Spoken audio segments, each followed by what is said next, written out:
আসসালামু আলাইকুম ভাই। ওয়ালাইকুম আসসালাম। ভাই কি ভুট্টা লাগাইছেন? এটা ভাই এসিআই কোম্পানির পাউড। এসিআই কোম্পানির প্রাউড।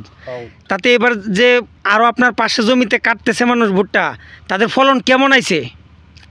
এটা 7.5% 14 মন করে আসছে। 7.5% 14 মন কইরা। 14 মন করে। আপনার আশেপাশে তো এই অঞ্চলে নারায়ণখোলা অঞ্চলে প্রচুর পরিমাণে ভুট্টা হয়। আপনি এই 7.5% 14 মন ভুট্টা কেউ অন্যান্য জাতের ভুট্টা মারাইছে বলে আপনি শুনছেন? জি না, এমনি 10 মন আসছে এটা শুনছি। 7.5% 10 মন আসে। 10 মন আসছে। এর উপরে তো আর আসে শুনেন নাই? না না। তাহলে এইবার যে 14 মন পাইলেন 7.5%, এতে করে আপনার কি মনে হয় যে ভুট্টা অনেক ভালো। এটা আমাদের আগামী বছর এটা আমরা আশা আছি যে এটাই করব। এটাই করব। এইরকম ভুট্টায় ফলন হয় আরো শুনছেন কোনোদিন? জি না।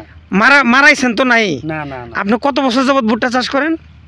অনেক, আমরা 2010 সাল থেকে 2010 সাল থেকে এখন 25 সাল, মানে 15 বছর ভুট্টা চাষ করেন। 15 বছরে কোনোদিন শুনছেন যে 7.5%-এ 14 মন ভুট্টা হয়? না, আগে শতাংশ 1 মন বলতে 1 মন আসতো না, মানে তারপরে 10 মন আসতো, 7.5-এ 10 মন আসতো, আর এবার প্রাউড আসছে পাউড 14 মন। 14 মন। ধন্যবাদ ভাই। ভুট্টা যদি এরকম ফলন হয় তাহলে আগামী সিজনে আগামী বছর এই অঞ্চলে কি প্রাউড চলবে? ইনশাল্লাহ চলবে। আমরা এটাই করতেছি, আমাদের ওই যে দোকানদার কাছ থেকে জানছি, তাদেরকে বলছি যে এটাই তোমরা কোম্পানির সঙ্গে যোগাযোগ করো। কোম্পানির সঙ্গে যোগাযোগ করো, আগামীতে যেন আমরা এই ভুট্টা